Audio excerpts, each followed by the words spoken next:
SSC MTS की live test class के अंतर्गत आप सभी का स्वागत है। इसमें 1000 प्रश्नों की सीरीज का संग्रह है और हम लोग 25 आउट ऑफ 25 पाने के लिए इसमें मेहनत करते हैं जी तोड़, ताकि आ सकें हमारे 25 आउट ऑफ 25 मार्क्स। इसलिए हम लोग प्रीवियस ईयर क्वेश्चंस को देखते हैं जो कि पिछले कई सालों से लगातार आ रहे हैं, उन्हीं को हम लोग टारगेट करते हैं ताकि हमें एक नया अंदाज मिल सके कि किस रास्ते में हमें एसएससी की तैयारी करना है। तो आप सभी का स्वागत है हमारे यूट्यूब चैनल के अंतर्गत। पहले क्वेश्चन में कहा गया है, रेलवे पटरियों को जोड़ने के लिए प्रयुक्त होने वाली अभिक्रिया में कौन सा अवकारक शामिल है? तो इसका सही जवाब जो है ना एल्यूमिनियम है। आइए थोड़ा सा विस्तार से भी इसको देखते हैं। रेलवे पटरियाँ जो कि लोहे की बनी होती हैं, अतः इन्हें जोड़ने के लिए लोहे के विस्थापित करने हेतु अपापचय के रूप में एल्यूमिनियम का प्रयोग किया जाता है। अत्यधिक ऊष्मा के कारण लोहे के ऑक्साइड बनने से इसका अपचयन एल्यूमिनियम धातु द्वारा किया जाता है। तो रेलवे की पटरियां जोड़ने के लिए एल्यूमिनियम धातु का प्रयोग किया जाता है। आई होप ये क्वेश्चन सभी को समझ में आ गया हो। अभी तक हमारे चैनल को आपने लाइक से सब्सक्राइब नहीं किया है तो भाई ऐसा मत करिएगा, क्योंकि हमें काफ़ी मदद के साथ साथ एक अच्छा सा मोटिवेशन मिलता है, ताकि इसी तरीके के जो कि प्रीवियस ईयर प्रश्नों को हम लोग इकट्ठा करें, एक एक क्वेश्चन ढूंढ के आपके लिए लाएँ जो कि पेपर के लिए इम्पोर्टेंट हैं। तो आपसे निवेदन है कि हमारे चैनल को लाइक शेयर सब्सक्राइब तीनों काम कर दीजिएगा। तो चलिए देखते हैं अगले क्वेश्चन की तरफ। अगला प्रश्न क्या कहता है, प्रोटॉन की संख्या किंतु न्यूट्रॉन की संख्या भिन्न भिन्न संख्या वाले परमाणुओं को क्या कहते हैं? प्रोटॉन की संख्या समान संख्या, जो प्रोटॉन होते हैं उनकी संख्या समान हो किंतु न्यूट्रॉनों की संख्या भिन्न भिन्न हो, तो उसे क्या कहते हैं? तो इसे समस्थानिक कहा जाता है। क्या? समस्थानिक इज द राइट आंसर। देखते हैं, एक ही तत्व के परमाणु जिनकी परमाणु संख्या समान किंतु द्रव्यमान संख्याएं भिन्न भिन्न होती हैं, समस्थानिक कहलाते हैं। हाइड्रोजन परमाणु के 3 समस्थानिक प्रोटियम, ड्यूटेरियम तथा ट्राइटियम होते हैं। आइए देखते हैं अगला क्वेश्चन क्या कहता है, और ये क्वेश्चन किस परीक्षा में कब आए थे आप लोग इसका अंदाजा जो आप अपने फ़ोन की स्क्रीन पे देख के ही लगा सकते हैं। जैसे कि ये क्वेश्चन एसएससी संयुक्त हायर सेकेंडरी 10+2 स्तरीय परीक्षा जो कि 2013 का समय चल रहा था, उस समय आया हुआ था। देखते हैं क्या कहता है क्वेश्चन। गैसों के निम्न समूह में से कौन सा हरित घर प्रभाव में योगदान करता है? तो गैसों के निम्न समूहों में से कौन सा हरित घर प्रवाह में योगदान करता है? तो इसका सही जवाब जो है ना कार्बन डाइऑक्साइड और मीथेन। कार्बन डाइऑक्साइड और मीथेन सही जवाब है।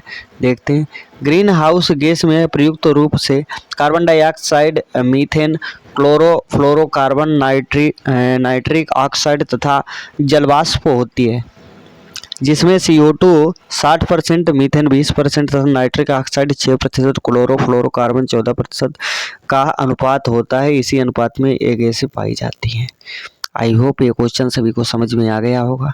तो चलिए देख लेते हैं अगला क्वेश्चन क्या कहता है। सीसा संचालक बैटरी के आवेशित होने पर क्या होता है? सीसा संचालित जो संचालक बैटरी होती है ना, इसके आवेशित होने पर क्या होता है? सल्फ्यूरिक एसिड की खपत होती है। क्या होता है? सल्फ्यूरिक एसिड की खपत होती है। आइए देखते हैं, सीसा संचालक बैटरी के अवशेषित होने पर सल्फ्यूरिक एसिड, जो एसिड बोले तो अम्ल की खपत होती है। आ जाते हैं अगले क्वेश्चन की ओर। अगला प्रश्न क्या कहता है, निम्नलिखित में किसका उपयोग परमाणु भट्ठी में नियंत्रक छड़ों की तरह किया जाता है? तो परमाणु भट्टी में नियंत्रक छड़ों की तरह किसका जो यूज होता है ना, बोरॉन का। क्या होता है? बोरॉन। आइए देखते हैं, विकल्पों में दिए गए सभी तत्वों में से बोरॉन का उपयोग परमाणु भट्टी में नियंत्रक छड़ों के रूप में किया जाता है। अधिकतर परमाणु भट्टी में नियंत्रक छड़ों के लिए कैडमियम का उपयोग किया जाता है, जो कि अतिरिक्त न्यूट्रॉनों को अवशोषित कर क्रिया की दर को नियंत्रित करती है। आइए देखते हैं अगला क्वेश्चन क्या कहता है। आ जाते हैं हम लोग अगले प्रश्न के ऊपर। अगला प्रश्न जो कि है ना एसएससी CHSL 2011 के अंतर्गत आया हुआ था। कहता है, पेट्रोलियम अग्नि के लिए कौन से प्रकार का अग्निशामक प्रयोग किया जाता है? तो पेट्रोलियम अग्नि के लिए कौन सा प्रकार का अग्निशामक प्रयोग किया जाता है? तो फोम प्रकार इसका सही जवाब है, फोम प्रकार। आइए देखते हैं फोम प्रकार। पेट्रोलियम से लगी आग को बुझाने के लिए फोम प्रकार के अग्निशामक का प्रयोग किया जाता है। ठीक है, पेट्रोलियम में जैसे कि आग लग गई तो फोम प्रकार अग्निनाशक होता है ना, अग्निशामक, उसका यूज किया जाता है ताकि पेट्रोल की आग को बुझाया जा सके। चलिए देखते हैं अगला क्वेश्चन क्या कहता है, जो कि एसएससी सिलेक्शन स्टाफ 2007 के अंतर्गत पूछा गया था। समुद्र के पानी में से कौन सी धातु निकाली जाती है? तो समुद्र के वाटर में से कौन सी धातु निकाली जाती है? इसका जो बी ऑप्शन है मैग्नीशियम, यही सही जवाब है। समुद्र के पानी में मैग्नीशियम धातु अत्यधिक मात्रा में पाई जाती है। देखते हैं, मैग्नीशियम को डॉब विधि द्वारा समुद्र के लवण जैसे MgCl2.6H2O द्वारा निष्कासित किया जाता है। इसका उपयोग इलेक्ट्रॉन 95% मैग्नीशियम तथा 5% जिंक एवं मैग्नीशियम 1 से लेकर 15% Mg तथा 85 से लेकर 99% एल्यूमिनियम बनाने इसका यूज होता है। तो आई होप ये क्वेश्चन सभी को समझ में आ गया होगा। आ जाते हैं अगले क्वेश्चन की ओर। अगला प्रश्न क्या कहता है कि इसलिए जरूरी बन जाता है। जो अगले क्वेश्चन है ना, एसएससी CGL 2015 का टाइम चल रहा था, उस समय ये भर के आया था। काफ़ी बार एग्जाम्स में रिपीट होने के कारण इसकी इम्पोर्टेंट बढ़ जाती है। तो देखते हैं क्या कहता है। पीतल में क्या होता है? जब पीतल को हम लोग प्रतिशतता या अनुपात में या मिश्रण में देखेंगे तो इसमें क्या मिलता है? तांबा मिलता है और जिंक। तांबा और जिंक पाया जाता है पीतल के अंदर। तो देखते हैं थोड़ा सा डिटेल में भी से। पीतल तांबा और जिंक मिश्रित रूप है। इसमें तांबा और जिंक का अनुपात गुण के आधार पर अलग रहता है। इसका उपयोग सोने की तरह चमकने के कारण सजावट में किया जाता है। जहां कम घर्षण की आवश्यकता होती है वहाँ इसका यूज किया जाता है, जैसे ताले, गियर, वाल्व तथा वाद्य यंत्र में। यहाँ अन्य धातुओं में लचीला या अन्य धातुओं से लचीला होता है, इसलिए। आई होप ये पीतल वाला कंसेप्ट भी सभी को समझ में आ गया होगा। तो आ जाते हैं अगले क्वेश्चन की ओर। अगला प्रश्न क्या कहता है, जो कि एसएससी मल्टीटास्किंग परीक्षा 2013 के अंतर्गत आया हुआ था। समान परमाणु संख्या वाले न्यूक्लिक एसिड को क्या कहते हैं? जिसकी परमाणु संख्या समान है उसे क्या कहते हैं? समस्थानिक कहा जाता है। परमाणु संख्या समान है तो समस्थानिक। ठीक है, तो देखते हैं अगला क्वेश्चन क्या कहता है। अगला क्वेश्चन एसएससी मैट्रिक स्तरीय परीक्षा 2008 में पूछा गया था। तो आने वाले एग्जाम्स में जो भविष्य में परीक्षाएं होंगी उसमें आने की संभावना है। देखते हैं क्या कहता है। ग्रीन हाउस गैस, आइए देखते हैं। कार्बन डाइऑक्साइड इसका सही जवाब है, carbon dioxide green house gas. आइए देखते हैं। ग्रीन हाउस गैस में प्रयुक्त रूप से carbon dioxide, methane, chlorofluorocarbon, nitric oxide तथा जलवाष्प होते हैं, जिसमें से CO2 60%, मीथेन 20% तथा नाइट्रिक ऑक्साइड 6%, क्लोरोफ्लोरोकार्बन 14% की मात्रा पाई जाती है। आ जाते हैं अगले क्वेश्चन की ओर, जो कि जीव विज्ञान का क्वेश्चन है और क्या कहता है, क्यों आवश्यक है? मानव शरीर में सबसे लंबी कोशिका कौन सी होती है? तो क्वेश्चन कहता है मानव शरीर में सबसे लंबी कोशिका कौन सी होती है, इसके बारे में बताना है। ये क्वेश्चन है ना एसएससी CHSL 2012 के अंतर्गत आया हुआ था। तो कहता है तंत्रिका कोशिका, जो मानव शरीर की सबसे बड़ी कोशिका होती है, तंत्रिका कोशिका होती है। मानव शरीर में सबसे लंबी कोशिका तंत्रिका कोशिका होती है। इसकी लंबाई 90 सेमी तक होती है। कितनी? 90 सेंटीमीटर। अगला क्वेश्चन जो है ना एसएससी CGL 2011 में आया हुआ था। ये भी जीव विज्ञान का क्वेश्चन है। कहता है शरीर में सबसे बड़ी अंतःस्रावी ग्रंथि निम्न में से कौन सी है? तो सबसे बड़ी अंतःस्रावी ग्रंथि कौन सी है? तो आवर्त ग्रंथि इसका सही जवाब है। देखते हैं। थायराइड हमारी गर्दन में वायुनाल के शीर्ष भाग पर स्थित होती है। यह पाक के आकार के द्विपालिक अंतःस्रावी ग्रंथि होती है। इसे थायरॉक्सिन नामक हार्मोन निकलता है, जिसका काम आहार अपापचय दर को बढ़ाना होता है। आ जाते हैं अगले प्रश्न की तरफ। अगला प्रश्न क्या कहता है, रक्त में हीमोग्लोबिन एक मिश्र प्रोटीन है, जिसमें भरपूर मात्रा में क्या पाया जाता है? रक्त में हीमोग्लोबिन एक मिश्र प्रोटीन है। इसमें रक्त के अंतर्गत ना लोहा पाया जाता है, न कि रजत, तांबा, सोना। लोहा पाया जाता है। आइए देखते हैं हीमोग्लोबिन रुधिर की लाल रक्त कणिकाओं में पाया जाने वाला प्रोटीन है जिसमें लोहा पाया जाता है, या ट्रेटामर प्रोटीन होता है जिसमें 4 श्रृंखलाएं होती हैं। हीमोग्लोबिन ऑक्सीजन O2 को अवशोषित कर गहरे लाल रंग का ऑक्सी हीमोग्लोबिन नामक अस्थायी यौगिक बनाता है जो कि विखंडित होकर ऑक्सीजन छोड़ देता है, और यही ऑक्सीजन शरीर के विभिन्न हिस्सों में पहुंच जाती है, बस CO2 को वापस कर लेती है। आ जाते हैं अगला प्रश्न देख लेते हैं क्या कहता है। मूत्र का असामान्य घटक कौन सा है? तो जो हम पेशाब करते हैं इसका असामान्य घटक एल्ब्यूमिन होता है। क्या होता है? एल्ब्यूमिन। यूरिया आप लोग लगा के आते हैं, यूरिया बिल्कुल गलत जवाब हो जाता है। क्रिएटिनिन, सोडियम, ये भी गलत जवाब।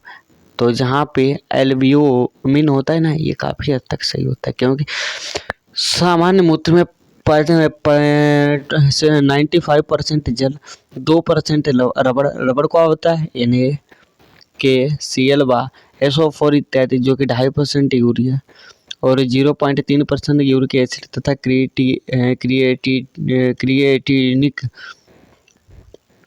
क्रिएटिनिन होता है। इसका रंग यूरोक्रोम के कारण पीला होता है। इसका pH मान 6 होता है। मूत्र में एल्ब्यूमिन नहीं होता है। इसका उपयोग उपस्थित को एल्ब्यूमिनुरिया कहते हैं। तो क्वेश्चन में क्या कहा गया है? असामान्य घटक कौन सा है? तो एल्ब्यूमिन। तो यूरिया, क्रिएटिन, सोडियम की आपने मात्रा तो देख ही ली। सोडियम का मतलब होता है Na, ये मूत्र में पाया जाता है, ये लवण होता है। क्रिएटिनिन, यूरिया, ये सब पाए जाते हैं, लेकिन एल्ब्यूमिन असामान्य घटक है। आइए देखते हैं अगला प्रश्न क्या कहता है। जीन शब्द को गढ़ने से संबंधित व्यक्ति का नाम बताइए। तो कहने का अर्थ है जीन शब्द किसने बनाया था? तो जोहानसन को याद रखिए जीन शब्द के लिए। आइए जोहानसन के बारे में थोड़ी सी जानकारी हम लोग इकट्ठा कर लेते हैं। जोहानसन कौन थे और क्या थे? जीन जीवित प्राणियों की आनुवांशिक इकाई होती है। जीन शब्द की खोज डेनमार्क के वनस्पति शास्त्री विल्हेम जोहानसन ने की थी। तो आ जाते भाई अगले क्वेश्चन की ओर। अगला प्रश्न क्या कहता है? कैंसर के उपचार में निम्नलिखित में से किसका प्रयोग किया जाता है? तो कैंसर के उपचार में किसका प्रयोग किया जाता है? जो ऑप्शंस दे रखे हैं इनमें से कौन सा ऑप्शन सही है? तो जो बी ऑप्शन है कीमोथेरेपी। तो कीमोथेरेपी का उपयोग कैंसर के इलाज के लिए किया जाता है। आइए देखते हैं अगला प्रश्न क्या कहता है। छोटा हो जाए थोड़ा सा, ठीक है। डार्विन के विकास के सिद्धांत के अनुसार जिराफ की लंबी गर्दन, ठीक है। आइए डार्विन का विकास सिद्धांत देखते हैं। उसकी लंबी गर्दन के बारे में हमें क्या बताना है? उसे आहार प्राप्त करने का लाभ देती है, जिसके कारण लंबी गर्दन वाले जीवित रहते हैं, ठीक है। यही क्वेश्चन इसका सही जवाब है। तो डार्विन के विकास के सिद्धांत के अनुसार जिराफ की लंबी गर्दन उसे आहार प्राप्त करने में लाभप्रद होती है, जिसके कारण लंबी गर्दन वाले जीवित रहते हैं। डार्विन योगतम के उत्तर जीविका के सिद्धांत के समर्थक थे।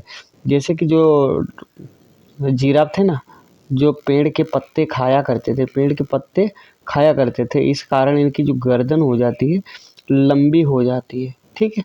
यही सिद्धांत था इनका। आइए देखते हैं अगला प्रश्न। BCG प्रतिरक्षण होता है।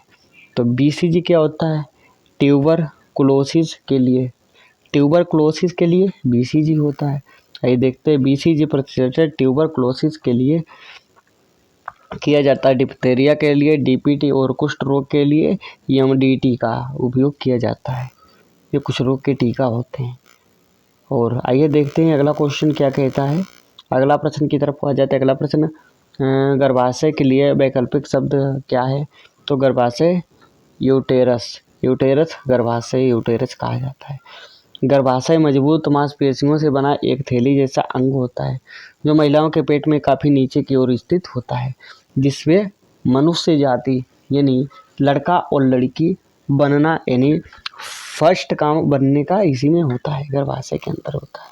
इसी में बच्चा बड़ा होता है और लगभग 7, 8, 9, 10 महीने में यूटेरस से बाहर आ जाता है। इसी से मनुष्य की प्रजाति का निर्माण हुआ है। आइए देखते हैं अगला क्वेश्चन क्या कहता है। अक्टूबर और नवंबर के महीने में भारी वर्षा होती है। तो अक्टूबर और नवंबर के महीने में भारी वर्षा होती है, तो कहाँ पे होती है ये बताना है। तो इसका सही जवाब है कोरोमंडल तट। तो कोरोमंडल के तट पर अक्टूबर और नवंबर के महीने में भारी वर्षा होती है, काफ़ी दिनों तक पानी गिरता रहता है। निवर्तित मानसून बंगाल की खाड़ी से जलवाष्प ग्रहण कर पूर्वी तटीय भागों में वर्षा करता है। भारत में शरद ऋतु अर्थात अक्टूबर नवंबर में लौटे मानसून उत्तर पूर्वी मानसून से तमिलनाडु कोरोमंडल पर 65 से लेकर 75 सेमी तक वर्षा होती है, जो कि आंतरिक भागों की तरफ घटती जाती है। विकल्प नंबर सी सही है। ये देखते हैं अगला प्रश्न क्या कहता है। लोनी और क्षारीय मृदा का भारत में एक और नाम है। तो लोनी और क्षारीय मृदा को और किस नाम से हमारे इंडिया के अंतर्गत जाना जाता है? तो कल्लर जाना जाता है। क्या? कल्लर मट्टी। आइए देखते हैं। लोनी और क्षारीय मिट्टियाँ राजस्थान, उत्तर प्रदेश, बिहार, हरियाणा, पंजाब, महाराष्ट्र राज्यों के शुष्क क्षेत्रों में पाई जाती है। इन अनुपजाऊ क्षेत्रों को रेह, कल्लर, ऊसर, राकर, धूल, कर्ल एवं चौपन आदि नामों से जाना जाता है। तो हमारे इधर की बात करें तो ऊसर, ज़्यादातर ऊसर इसे कहा जाता है। इसमें चिकनी चिकनी मिट्टी होती है। इसमें कोई जो फसल होती है ना, इसमें फसल अच्छे से कुछ भी पैदा नहीं होती है। काफ़ी दिनों तक पानी भरा रहता है। तो हमारे इधर तो ऊसर कही जाती है। आपके इधर क्या कही जाती है? कल्लर कही जाती है, या और किस नाम से जानी जाती है? आप कमेंट कर सकते हैं। तो ये देखते हैं अगला प्रश्न क्या कहता है। पालघाट निम्नलिखित में से किस राज्यों को जोड़ता है? तो पालघाट किसे जोड़ता है ये बताना है। तो केरल और तमिलनाडु इसका सही जवाब है। पालघाट केरल और तमिलनाडु के द्वारा जोड़ा जाता है। आइए देखते हैं अगले प्रश्न की ओर। अगला प्रश्न क्या कहता है। निम्नलिखित में से वह शहर कस्बा कौन सा है जो सबसे अधिक उत्तरी अक्षांश पर स्थित है? तो पटना सबसे अधिक उत्तरी अक्षांश पर स्थित है। ये ऑप्शन सही है। कितने अक्षांश पर कौन से जो ये नगर हैं, सिटी हैं, स्थित हैं, तो आप वीडियो में देख सकते हैं। ठीक है, चलिए देखते हैं अगले क्वेश्चन की तरफ। अगला प्रश्न क्या कहता है। भारत में असैनिक समस्या मुख्य रूप से इसके कारण होती है। भारत में असैनिक समस्या किसके कारण होती है? प्रभावित क्षेत्रों में भूमि जल का अतिशोषण। ठीक है, देखते हैं। भारत में आर्सेनिक समस्या का कारण प्रभावित क्षेत्रों में भूजलम भूमि जल का अतिशोषण है। यह समस्या मुख्यतः गंगा डेल्टा में गहरे नलकूपों के कारण होती है। आजकल ये पंजाब और हर राज्य में, यूपी में तो सबसे ही ज़्यादा, क्योंकि जो टोंटी का पानी जाता है नलकूप काफ़ी गहरे तक इसकी बोर की जाती है। इसके अंदर का पानी भी बाहर काट लिया जाता है, ताकि इसकी समस्या, इसी जो पानी की खपत हो जाती, पानी की कमी हो जाती, इसी के कारण ये समस्या का जन्म होता है। आइए देखते हैं अगले प्रश्न की ओर। कोलकाता और दिल्ली किसके द्वारा जुड़े होते हैं? कोलकाता और दिल्ली को जोड़ने वाला नाम क्या है? कौन सी रोड जुड़ती है? NH2। कलकत्ता दिल्ली को जोड़ना है तो NH2 के मार्ग पर आप लोग जा सकते हैं। दिल्ली को कोलकाता से जोड़ने वाला 465 किलोमीटर लंबा सड़क मार्ग NH2 के नाम से जाना जाता है। यह मार्ग दिल्ली, मथुरा, आगरा, कानपुर, वाराणसी, मुगलसराय, मोहल्वी इत्यादि शहरों से होकर गुजरता है। तो आ जाते हैं भाई फर्स्ट पेज के ऊपर। आशा है कि आज की क्लास सभी को बेहद पसंद आई होगी। तो इस चैनल को लाइक से सब्सक्राइब जरूर करें। मिलते हैं कल इसी प्रकार के बेहतरीन प्रश्नों के साथ। के लिए bye, take care and love you all.